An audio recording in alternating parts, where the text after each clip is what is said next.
Hello students, today we are going to discuss spectral distribution of black body radiation. We know what the black body is.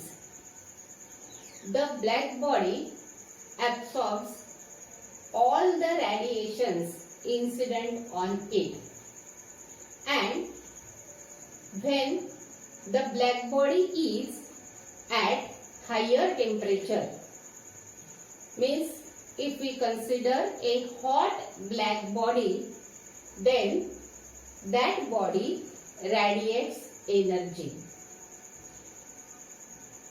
So it emits radiant energy when it is hot.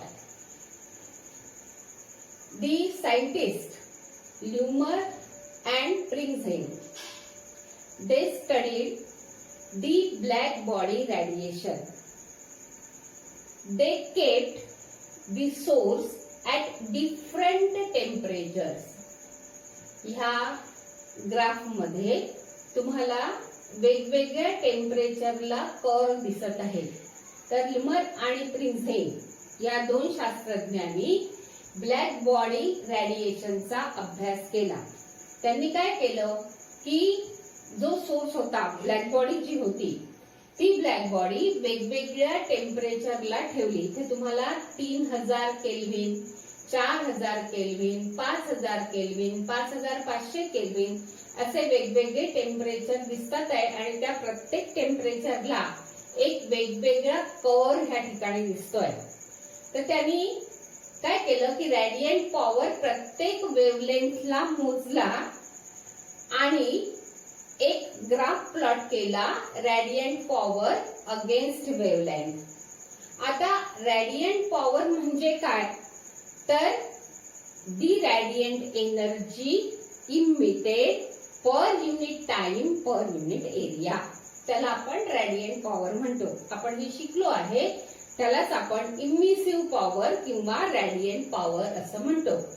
So Q/80 is the radiant power. This is Q/80 is the radiant power, or it is also known as emissive power of the body. If it is the black body, then the subscript B is used. RB is equal to Q/80. This is the formula for radiant power. So these two scientists, they studied the variation of radiant power with wavelength. आता 400 ते 700 nanometre हे जे आहे ही visible range आहे वेव्हलेंथची. तर यांनी काय observe केलं की जेव्हा रूम टेम्परेचरला सोर्स असतो, म्हणजे ब्लॅक बॉडी जी आहे ती जेव्हा रूम टेम्परेचरला असते, तेव्हा जे आपल्याला या ठिकाणी रेडियंट पॉवर मिळतो तो इकडे अगदी मिनिमम किंवा 0 असतो. आणि नंतर इथे जेव्हा 5000 नॅनोमीटर एवढी जेव्हा वेव्हलेंथ होते, तेव्हा आपल्याला इकडे काय मिळतो, रेडियंट पॉवरचा पीक मिळतो. 5000 नॅनोमीटरला आपल्याला रेडियंट पॉवरचा पीक मिळतो. पण ही वेव्हलेंथ जी आहे म्हणजे ही कोणती आहे, लॉंग वेव्हलेंथ साइड आहे. तर ह्या लॉंगर वेव्हलेंथ करताच आपल्याला रेडियंट पॉवर मिळतो. इकडे तो 0 असतो किंवा खूप कमी असतो. आता इथे रेडियंट पॉवर मिळाल्यामुळे हा रिजन जो आहे 5000 नॅनोमीटरचा, ही जी वेव्हलेंथ आहे ती वेव्हलेंथ इन्फ्रारेड रिजन मध्ये येते.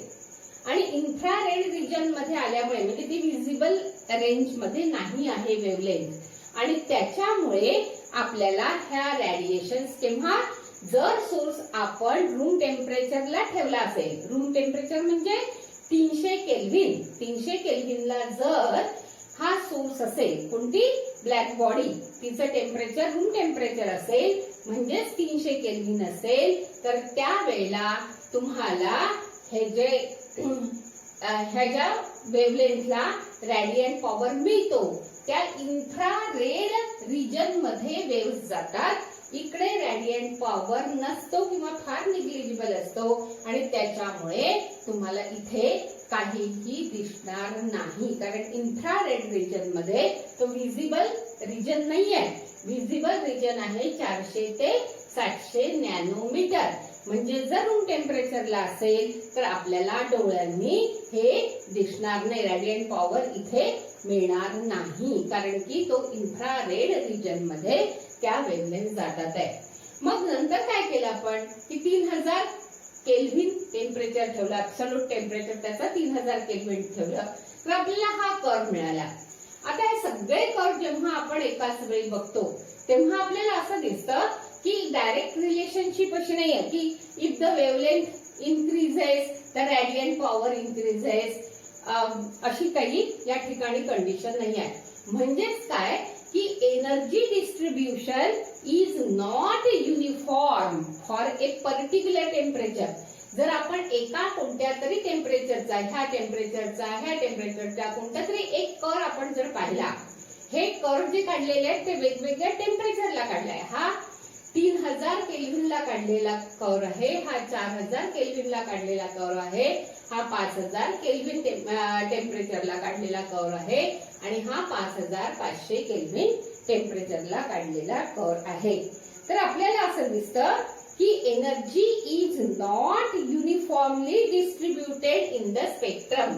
आपल्याला असं नाही दिसत आहे की as the wavelength increases the radiant power increases, असं नाही दिसत आहे. तर काय होत आहे की फॉर ए पर्टिक्युलर टेम्परेचर म्हणतोय आपण, हे लक्षात ठेवा. आपल्याला या स्पेक्ट्रल डिस्ट्रीब्युशन म्हणजे आपल्याला प्रश्न कसा विचारला जाईल, explain the spectral distribution of black body radiation, असा जर प्रश्न आपल्याला विचारला तर तेव्हा आपल्याला डायग्राम काढणं तर आवश्यक आहे, ग्राफ काढणं आवश्यक आहेच. पण आपल्याला महत्वाचे जे ऑब्झर्वेशन्स ह्या शास्त्रज्ञांना मिळाले ते ऑब्झर्वेशन्स लिहिणं खूप महत्वाचं आहे. तर पहिलं ऑब्झर्वेशन काय आहे तर ऍट ए गिव्हन टेम्परेचर, म्हणजे कोणतंही एक टेम्परेचर आपण कन्सिडर केलं तर the energy is not uniformly distributed in the spectrum.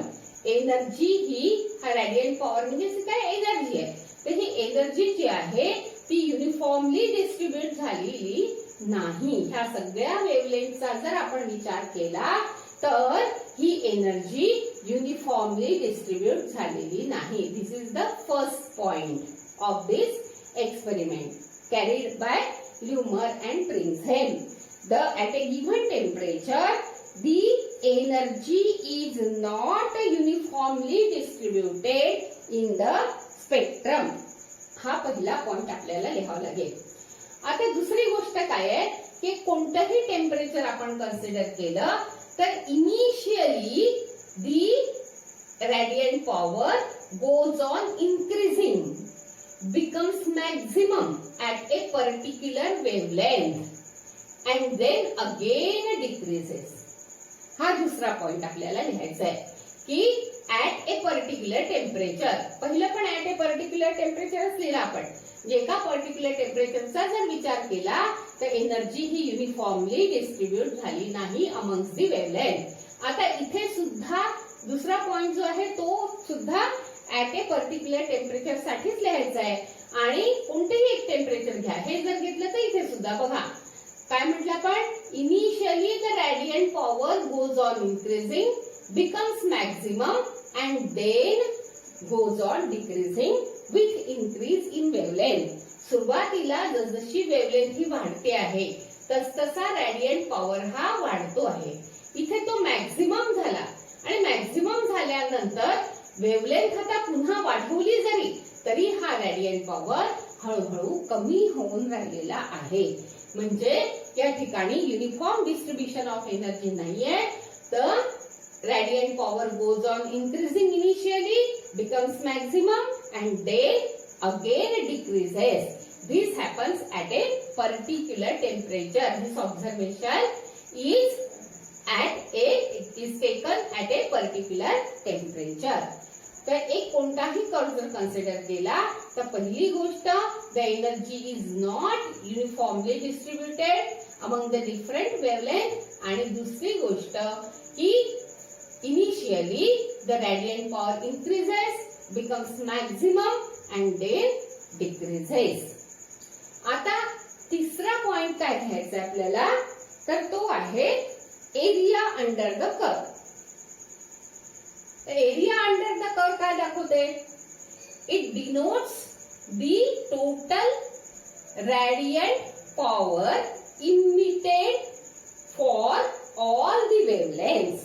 काय दाखवते? Area under the curve shows the total, आपण असं म्हणू शकतो total energy emitted per unit time per unit area. म्हणजेच काय? Radiant power. Energy emitted per unit time per unit area by the black body at all the wavelengths.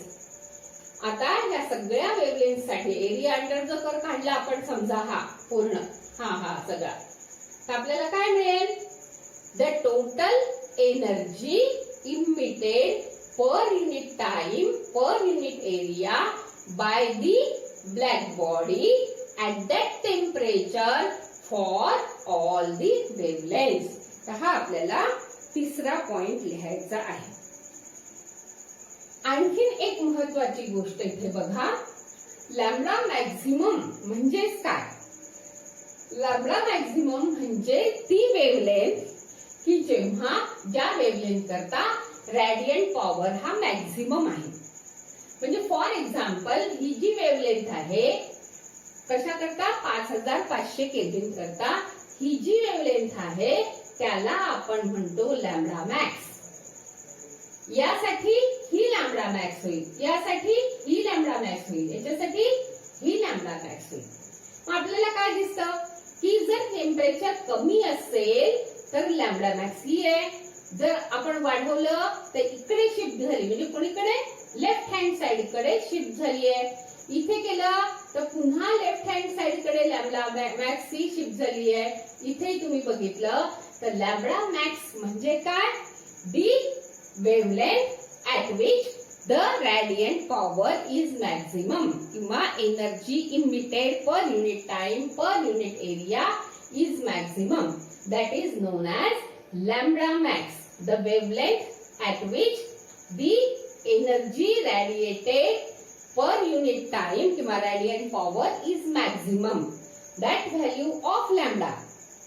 Lambda max he maximum wavelength नाहीये, ती wavelength आहे की जेव्हा ज्या wavelength करता radiant power maximum असतो.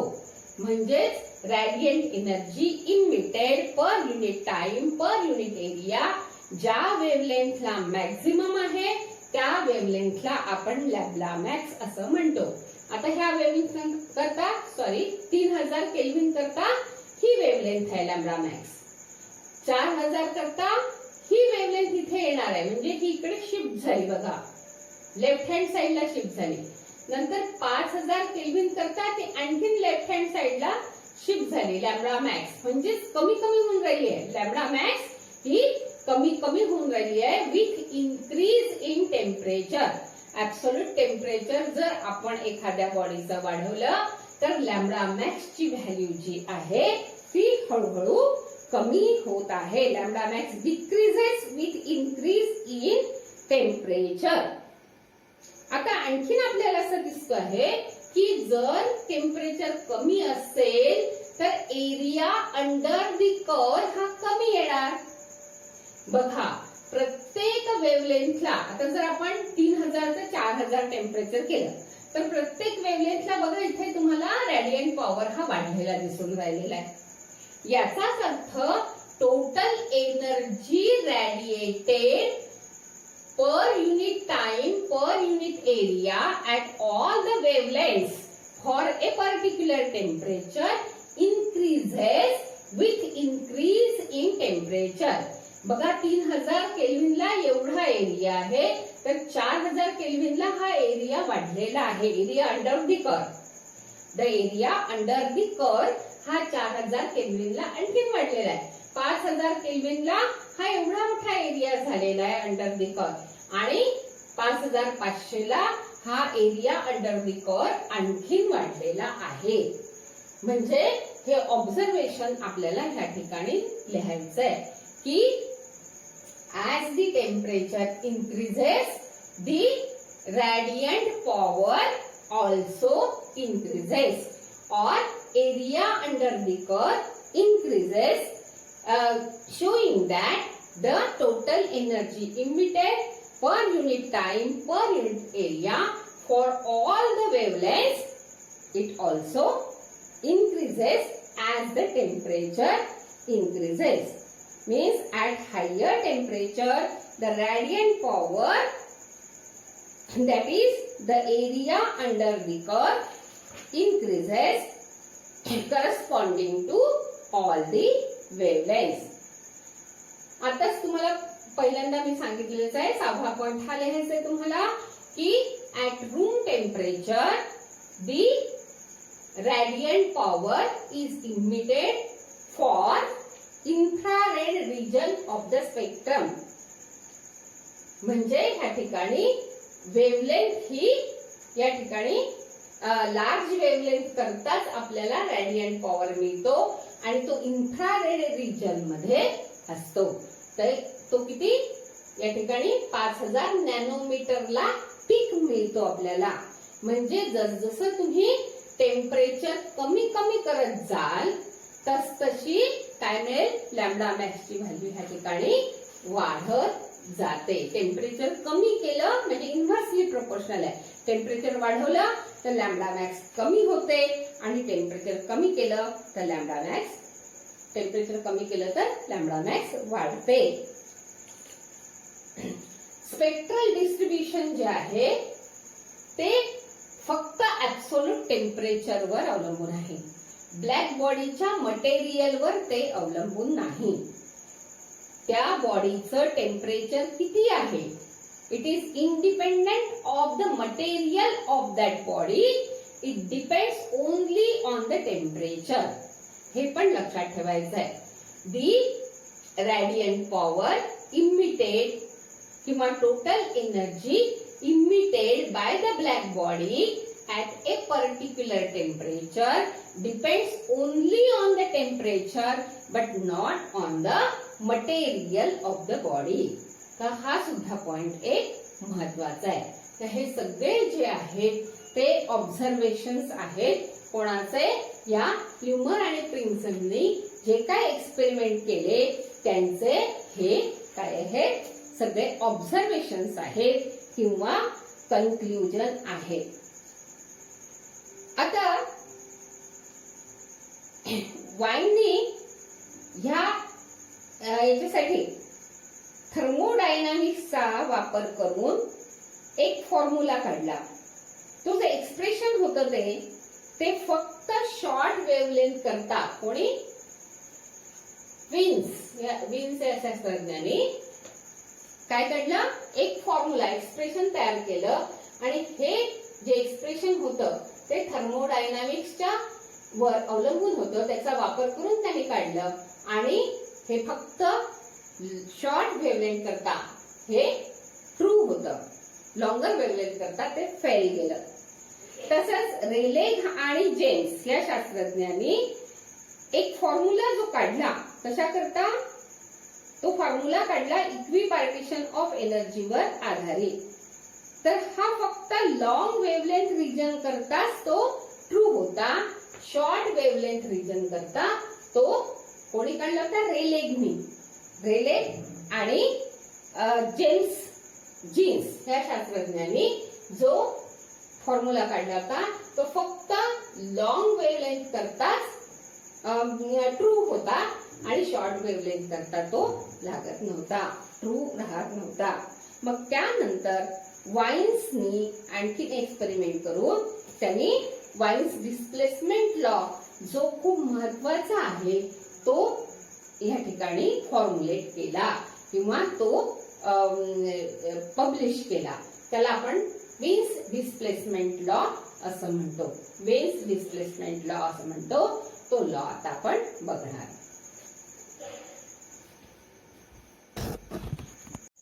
आपल्याला विन्स डिस्प्लेसमेंट लॉ पाहायचा आहे. हा जो विन्स डिस्प्लेसमेंट लॉ आहे तो अर्थात ब्लॅक बॉडी करताच आहे आणि हा जो लमर प्रिन्झेम एक्सपेरिमेंट यांनी जो परफॉर्म केला होता आणि त्याचे जे ऑब्झर्वेशन त्यांनी ग्राफच्या स्वरूपात इथे दाखवलेले आहेत त्याच्यावरच आधारित आहे. तर इथे आपल्याला काय दिसतंय की लॅम्बडा मॅक्स करता आहे असं मी तुम्हाला सांगितलं. लॅम्बडा मॅक्स म्हणजे the wavelength at which the radiant power म्हणजेच कोणता इमिसिव्ह पॉवर मॅक्झिमम असेल त्या वेवलेंथला लॅम्बडा मॅक्स असं म्हणतात. ज्या वेवलेंथला हा रॅडियंट पॉवर म्हणजेच इमिसिव्ह पॉवर मॅक्झिमम आहे ती वेवलेंथ म्हणजे लॅम्बडा मॅक्स. ही या 3000 केल्व्हिन करता ही लॅम्बडा मॅक्स होईल, 4000 केल्व्हिन करता ही लॅम्बडा मॅक्स होईल, 5000 केल्व्हिन करता ही लॅम्बडा मॅक्स होईल. म्हणजे लॅम्बडा मॅक्सची व्हॅल्यू ही कमी कमी होत आहे. इकडे पुन्हा कमी झालेली आहे व्हॅल्यू 5500 केल्व्हिनला. म्हणजे as the temperature increases the lambda max decreases. हे जे रिलेशन आहे ते विन्सनी या फॉर्म्युलेच्या स्वरूपात मांडलेलं आहे. म्हणजे according to Wien's displacement law आपण कसं लिहू Wien's displacement law? The wavelength at which emissive power म्हणजेच कोणता रॅडियंट पॉवर. इमिसिव्ह पॉवर म्हणजेच कोणता radiant power of the black body is maximum is inversely proportional to its absolute temperature. तर आपल्याला जर फॉर्म्युल्याच्या रूपात हा लॉ आपण लक्षात ठेवला तर स्टेटमेंट सहज लिहिता येतं. Lambda max is inversely proportional to absolute temperature म्हणजेच काय the wavelength for which the emissive power of the black body is maximum is inversely proportional to its absolute temperature. आपल्याला माहिती आहे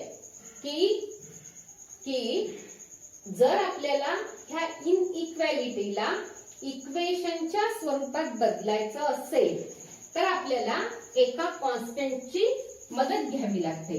म्हणजेच मला जर लिहायचं असेल इज इक्वल टू तर मला एखादा कॉन्स्टंट इथे घेणं आवश्यक आहे. म्हणजे मी काय लिहू शकते lambda max is equal to some constant b divided by T. B हा जो आहे त्याला विन्स कॉन्स्टंट असं म्हणतात. आणि जर आपण हे क्रॉस मल्टिप्लिकेशन केलं लॅम्बडा मॅक्स इंटू टी तर आपल्याला काय मिळेल नॅचरली बी मिळेल. आणि याची व्हॅल्यू येते 2.897. आता बघा लॅम्बडा हा मीटर मध्ये मोजू आपण आणि टेम्परेचर जे आहे ऍब्सोल्यूट ते केल्व्हिन मध्ये मोजू. म्हणून याचं युनिट येईल मीटर केल्व्हिन. तर इंटू 10 to the power -3 राहिलं 2.897 into 10 to the power -3 metre kelvin. Metre kelvin हे याचं युनिट आहे. म्हणजे बी ची व्हॅल्यू किती आहे 2.897 into 10 to the power -3 metre kelvin एवढी बी ची व्हॅल्यू आहे. म्हणजे लॅम्बडा मॅक्स आणि टी आता हे 3000 ला इतकी आली लॅम्बडा मॅक्सची व्हॅल्यू. जर मी ह्या 3000 ला जर लॅम्बडा मॅक्सची व्हॅल्यू आलेली आहे तर लॅम्बडा मॅक्स म्हणजे काय वेवलेंथ आहे ही. पण कोणती वेवलेंथ आहे ज्या वेवलेंथला रॅडियंट पॉवर मॅक्झिमम आहे त्या टेम्परेचरला. तर ती लॅम्बडा मॅक्सची व्हॅल्यू घ्यायची आपल्याला. ही येईल या ठिकाणी 3000 जर घेतलं मी तर ही येईल लॅम्बडा मॅक्सची व्हॅल्यू जी काय येईल तिथे. जर 4000 जर घेतला तर ही लॅम्बडा मॅक्सची व्हॅल्यू येईल. म्हणजे 4000 इंटू हे घ्यावं लागेल मला काय लॅम्बडा मॅक्सची व्हॅल्यू ही घ्यावी लागेल.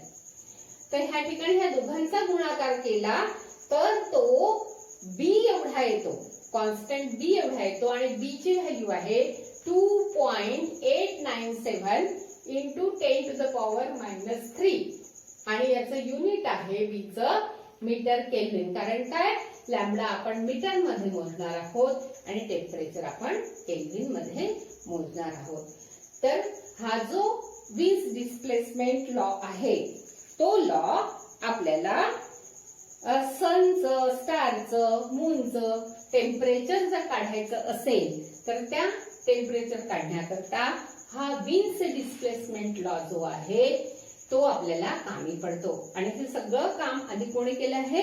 लेमर आणि ट्रिंझेप ह्या दोन शास्त्रज्ञांनी हे काम केलेलं आहे. कशावर? ब्लॅक बॉडी रेडिएशनवर त्यांनी एक्सपेरिमेंट करून हे कर्व्स काढले आणि ह्याचाच आधार घेऊन पुढे वीज डिस्प्लेसमेंट लॉ हा वीज ह्या शास्त्रज्ञांनी फॉर्म्युलेट केला. तर तो लॉ काय सांगतो? The wavelength at which the emissive power of a black body is maximum is inversely proportional to the absolute temperature of the black body. याला आपण वीज डिस्प्लेसमेंट लॉ असं म्हणतो. आता आपल्याला Stefan Boltzmann's law of radiation पाहायचंय. हा काय दाखवतो?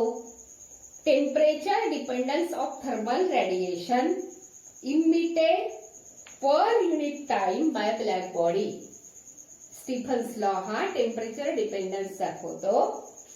कशाचं? थर्मल रेडिएशनचं emitted per unit time by black body. तर ते आपल्याला आता शिकायचं आहे. तो लॉ आता आपल्याला बघायचा कुठला? Stefan Boltzmann's law of radiation.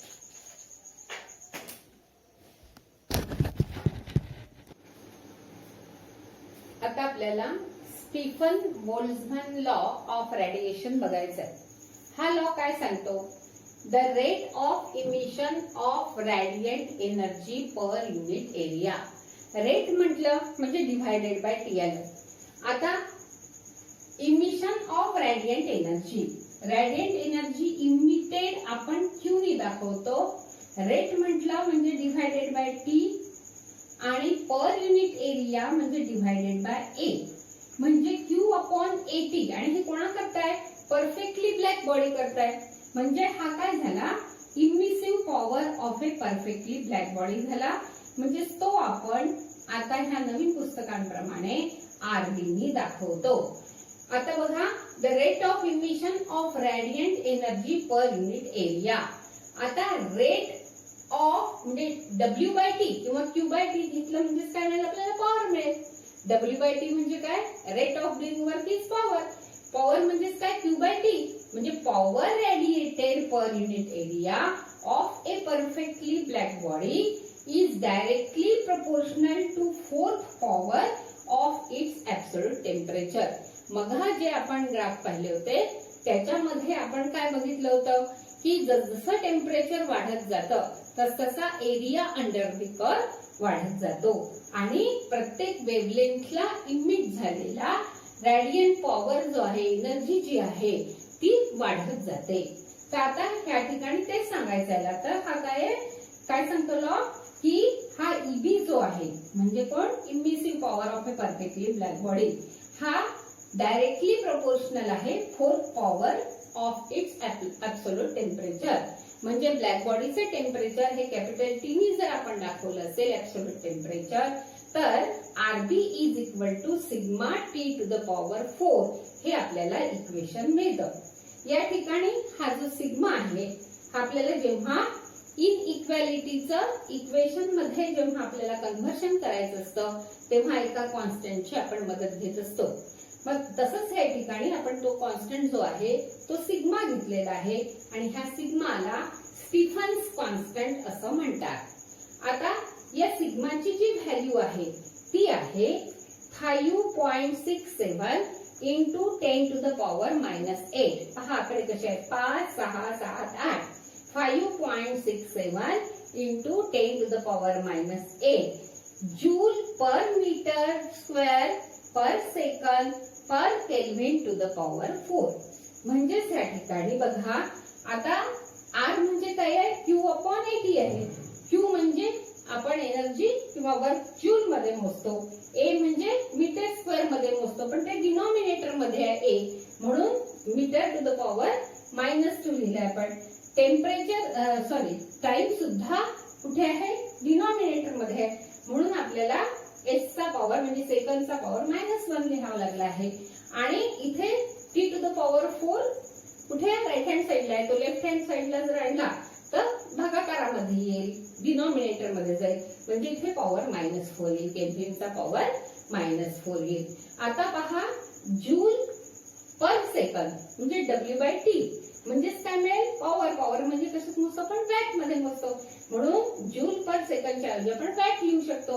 म्हणजे watt metre to the power -2 म्हणजे पर मीटर स्क्वेअर आणि केल्विन टू द पॉवर -4. तर अशा पद्धतीने आपल्याला सिग्माचं युनिट मिळालं. आता ह्याच फॉर्म्युल्यावरून हा जो सिग्मासाठी formula sigma is equal to RB upon T to the power 4 याचाच वापर करून आपण डायमेन्शन्स ऑफ सिग्मा काढू शकतो. डायमेन्शन्स ऑफ सिग्मा किती येतील, तर L to the power 0, M to the power 1, T to the power -3 आणि K टू द पॉवर -4. ह्या इक्वेशनचा जर आपण वापर केला आणि डायमेन्शन्स जर काढले कशाचे, सिग्माचे, तर ते येतात L चा पॉवर 0, M चा पॉवर 1, T चा पॉवर -3 आणि K चा पॉवर -4. एक गोष्ट लक्षात ठेवायची आपल्याला पुन्हा, की हे सगळे डायमेन्शन साठी जे सिंबल्स वापरतो आपण ते सगळे कॅपिटल लेटर्स मध्ये लिहायचे आणि स्क्वेअर ब्रॅकेट मध्ये एन्क्लोज करायचे आहे. आता आपल्याला हा जो फॉर्म्युला मिळालेला आहे कोणासाठी, ब्लॅक बॉडीसाठी, परफेक्टली ब्लॅक बॉडीसाठी, त्याच्या इमिसिव्ह पॉवर साठी RB is equal to sigma T to the power 4. आता हा जो फॉर्म्युला आहे हा जर आपल्याला ऑर्डिनरी बॉडी करता लावायचा असेल तर आपल्याला फॉर्म्युला माहिती आहे की E स्मॉल e म्हणजे coefficient of emission is equal to E upon EB माहिती आहे आपल्याला, म्हणजेच आपल्याला किंवा R अपॉन RB माहिती आहे. आपण आता नवीन पुस्तकाप्रमाणे त्याला R म्हणजे emissive power of ordinary body आणि RB म्हणजे emissive power of a perfectly black body, यांचा रेशिओ म्हणजे कोएफिशियंट ऑफ इमिशन. तर R इज इक्वल टू काय मिळेल, मला RB इंटू E मिळेल. म्हणजे मी जर इथे नुसतं मला R हवं असेल तर R is equal to, R म्हणजे ऑर्डिनरी बॉडी करता हवं असेल तर E into sigma T to the power 4 असं इक्वेशन मी ऑर्डिनरी बॉडी करता लिहू शकते. स्टीफन्स लॉचा ह्या ठिकाणी E ह्या फॉर्म्युल्याचा म्हणजे कोएफिशियंट ऑफ इमिशनचा वापर करून ऑर्डिनरी बॉडी करता सुद्धा मी हा लॉ लिहू शकते. आता समजा ही जी हॉट ब्लॅक बॉडी आहे, समजा ती हायर टेम्परेचरला आहे आणि सराउंडिंगचे टेम्परेचर त्याच्या मानाने कमी आहे. समजा ते टेम्परेचर T0 आहे, सराउंडिंगचं टेम्परेचर समजा T0 आहे. तर आपल्याला माहिती आहे हीट एक्सचेंजेसच्या लॉ नुसार काय होईल की प्रत्येक बॉडी ही काय करते, हीट एनर्जी ऍब्सॉर्ब पण करते आणि रेडिएट पण करते, हे माहिती आपल्याला. तर ती ऍब्सॉर्ब कोणत्या रेटनी करेल, sigma T to the power 4 ह्या रेटनी ऍब्सॉर्ब करेल आणि इमिट कोणत्या रेटनी करेल, तर sigma T to the power 4 ह्या रेटनी ती इमिट करेल. म्हणजे नेट लॉस ऑफ एनर्जी किती येईल, एवढी ती इमिट करते पण एवढी ऍब्सॉर्ब करते. म्हणजे net loss of radiant energy per unit time per unit area येईल sigma in bracket T to the power 4 minus T0 to the power 4. हे काय येईल, रेट ऑफ लॉस ऑफ म्हणजे rate of loss of energy per unit area येईल. तर हा मिळाला आपल्याला कशा करता, ब्लॅक बॉडी करता. जर हीच ऑर्डिनरी बॉडी असेल तर पुन्हा आपल्याला काय करावं लागेल, इथे स्मॉल ई नी याला गुणावं लागेल.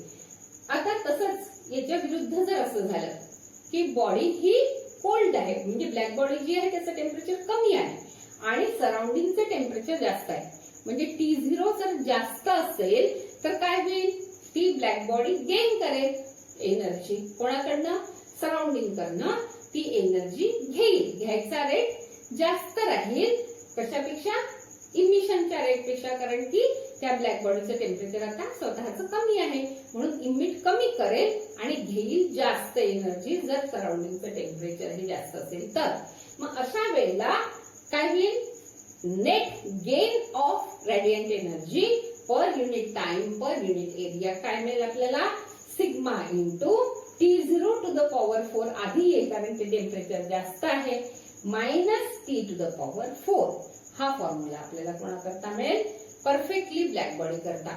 आणि जर ऑर्डिनरी बॉडी करता हवा असेल आपल्याला तर सिग्माच्या ऐवजी ई इंटू सिग्मा घ्यावा लागेल. ई म्हणजे काय, कोएफिशियंट ऑफ इमिशन. तर अशा पद्धतीने हा लॉ जरी स्टीफन बोल्टझमॅनने हा जरी फक्त ब्लॅक बॉडी करता लिहिलेला असला तरी तो आपल्याला ऑर्डिनरी बॉडी करता सुद्धा लावता येतो. मग लॉ काय सांगतो, the rate of emission of radiant energy per unit area म्हणजेच काय, power radiated per unit area of a perfectly black body is directly proportional to 4th power of its absolute temperature. तर अशा पद्धतीने ह्या ठिकाणी थेरीचा भाग हा या चॅप्टरचा पूर्ण झालेला आहे आणि न्यूमेरिकल्स आपण पुढच्या लेक्चरला बघू. थँक्यू.